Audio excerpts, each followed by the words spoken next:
Good morning. I'm Muriel Bowser. We're located in the beautiful Martin Luther King Memorial Library in downtown Washington, D.C. We've participated in Startup Week, and I also had the privilege of announcing three senior cabinet appointees. And they include Nina Albert, the acting deputy mayor for planning and economic development, Keith Anderson, the deputy mayor for operations and infrastructure, and Chris Rodriguez, a dual appointee as assistant city administrator and the director of the Office of the Chief Technology Office. We're happy to answer any questions. Questions? Mark? Good morning, Mayor Bowser. Good morning. On your new deputy mayor appointment, we've seen a resume, looks uniquely qualified. Can you talk about her qualifications in juxtaposition with your mission to revitalize downtown, to get RFK from the federal government? What kind of her to-do list is that you tasked her with? Well, sure. As you've heard me say before, I think the job of being mayor in a post-COVID environment is different than it was in my first 8 years. And part of that has to do with the recovery of our downtown and our economy. And likewise, the job of deputy mayor is a little bit different in a post-COVID DC. And that includes making sure that our 5-year economic development strategy is aggressively implemented, that we continue to attract businesses and residents, and that we are working hand in glove with our private sector partners to do that. And I've known Deputy Mayor Albert over a number of years from my service on the council to now, and I've watched her trajectory in a number of organizations that support the district in various ways. And I was delighted that we were able to attract her back to DC government. But let me let Nina say a bit more. Thank you so much for the question. I actually think that having worked for the federal government and GSA in particular is a great benefit to the District of Columbia. I understand how the process that they're going through to figure out how to consolidate federal real estate, but I've always had the advantage of also understanding the district, which is my home, and how to marry those two agendas together to really come up with a vibrant, dynamic downtown. This is a federal city. Washington has always been. It is the home to the federal government, and I think that creating a plan that marries the best of both is something what I hope to bring to the table. Could we follow up with the deputy mayor on a couple? Thanks. So could you talk about maybe what you know, given your last job and what you're coming into, as far as a timeline for the federal government making those decisions on that surplus property that Mayor Bowser has been steadfast on for some time now? So Mark, what we're very focused on, and then you'll have a lot of opportunities to talk to Nina about her transition, and we can ask some more specific questions then. What I don't want to have her do is talk about her last job because she's focused on this one. And if I could ask Yes. from the position of your current job, just kind of, can you talk about what you see as kind of your top priorities coming in as far as properties and how you're going to jumpstart downtown? And then I'd also ask just about RFK. We know it's kind of working its way through Congress, but there's a federal component there as well. If you could kind of talk about those from your current perspective. Sure. Well, I'm in day one, literally 2 hours in, so my current perspective is fairly shallow. Having said that, obviously I've been following what's been going on in the district. There's a great team that's moving forward with RFK. I look forward to catching up with them later and supporting them in their efforts. We're really lucky that this is a sports town, and attracting the commanders back to the district obviously will be an exciting opportunity that we're all really collaborating and focused on. In terms of other plans, again, I think that DC is has a whole variety of economic activities that take place downtown. The federal government is a component of that. I look forward to working with them. But my priorities are really going to be, obviously, downtown. What are the strategies, both micro and macro, that get us wins quickly, as well as long-term resilience? Secondly, sports. And then third, there's a whole variety of housing priorities that I would like to get a handle on and make sure that this continues to be the livable city that it always has been. My last question for you, Deputy Mayor, and I appreciate your patience with me. One of the things you'll probably be tasked with is testifying before the D.C. Council, both for your confirmation, and then there are 2 hearings that'll be coming up with looking at what some have described as a possibly toxic work environment at your agency at DemPed. Can you talk about what you'll do to reassure the employees there that they're safe and that you're addressing those issues, and what you'll tell the council as well about that? Sure. I mean, I think that when you lead from a position of ethical standard that's very high, people understand that really quickly. From what I understand, the staff has been hard at work and wants to focus on the work. And so that's what I'm going to be about. Let's determine what our priorities are, move toward them, acknowledge people for the hard work that they're contributing to the district, and making sure that it is a good place to work. And that's what I'll be looking to lead and have done in the past. Question for the Deputy Mayor and the Mayor as well. Deputy Mayor, you talked about making sure that this is a livable city. In your plan to build D.C., how do you ensure that development is equitable for communities east of the river and those businesses and families are not displaced in the process? Yeah, I've basically committed a majority of my career to these questions. Whether it's inclusion in deals that are going on right now through minority equity participation, contracting opportunities. That's kind of a known bundle of opportunity, but I'm also really focused on cost of living, whether it's housing, whether it's affordable retail, and that entire bundle of opportunity is what makes a city livable. We happen to be in an incredible city with green space, with access to nature and water. And I think that we also have an opportunity to lead in being the greenest city in the country and lead for the nation. So it's all of those components together that, to me, when I think of my everyday as a resident of Washington, makes my life livable. And that's what we want to bring to every community in this city. We're very, very fortunate. We're a city of diverse communities, people who care about each other at the community level. And we should be building on that.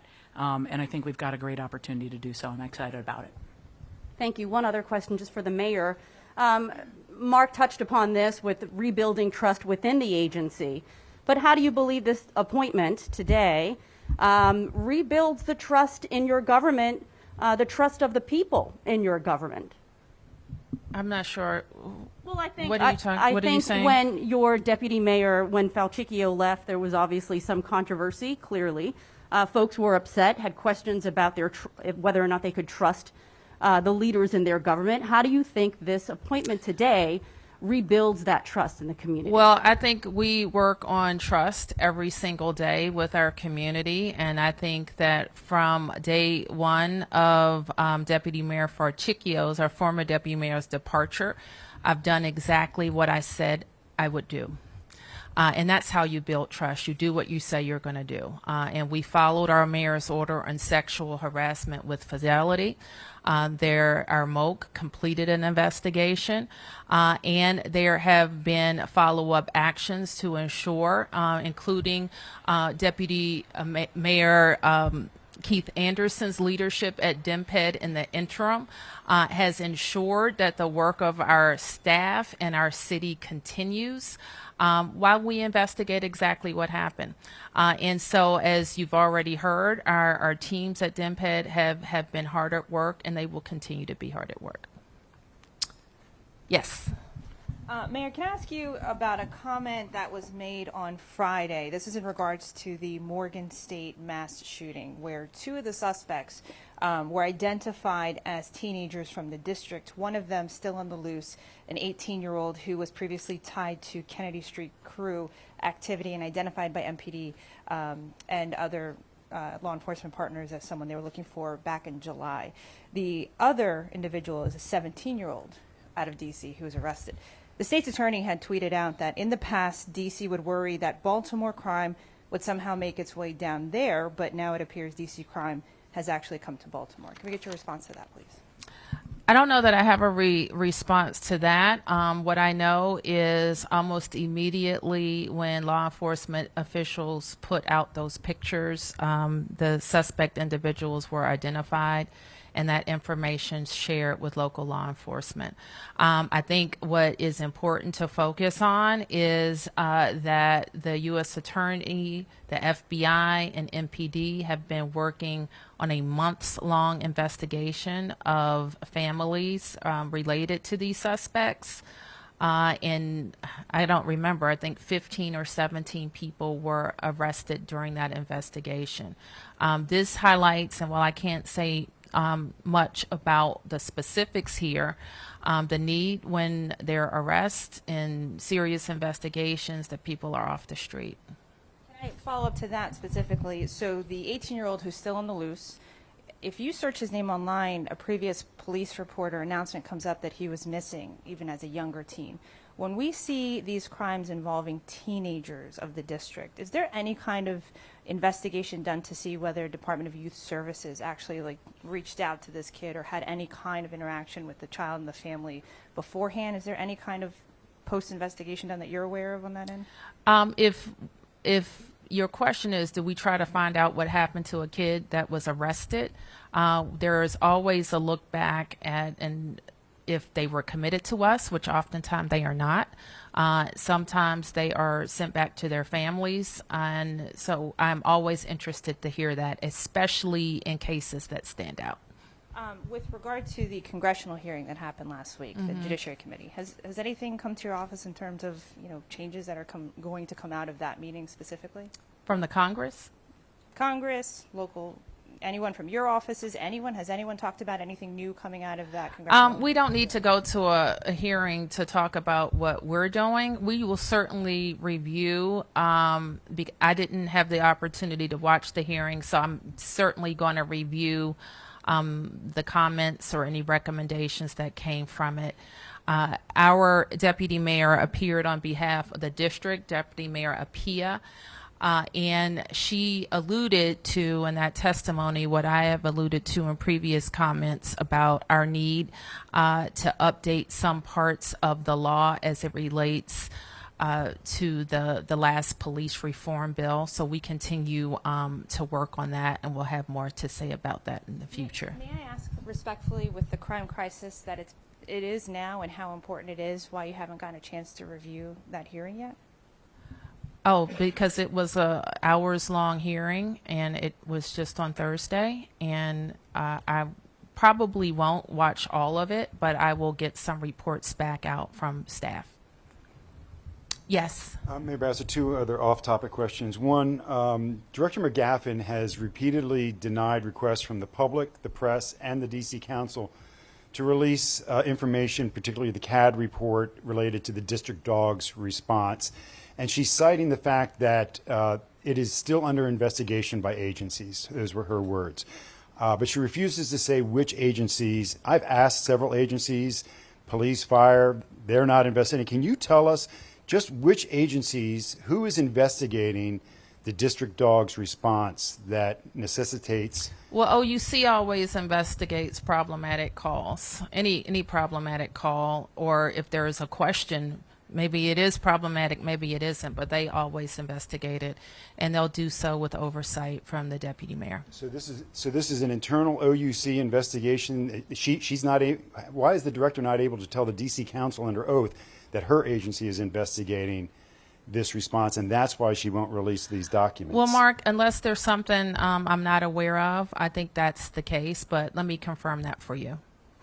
And then, can I ask, last week you took a tour of one of the hotels where the district is housing some of the folks from the migrant buses. Correct. Can you just tell us what you saw there, why you took the tour, what you learned there, what your reaction was? Well, it's not a hotel. It's a facility that we entered into a long-term lease for, and it is you've asked me about this a number of times.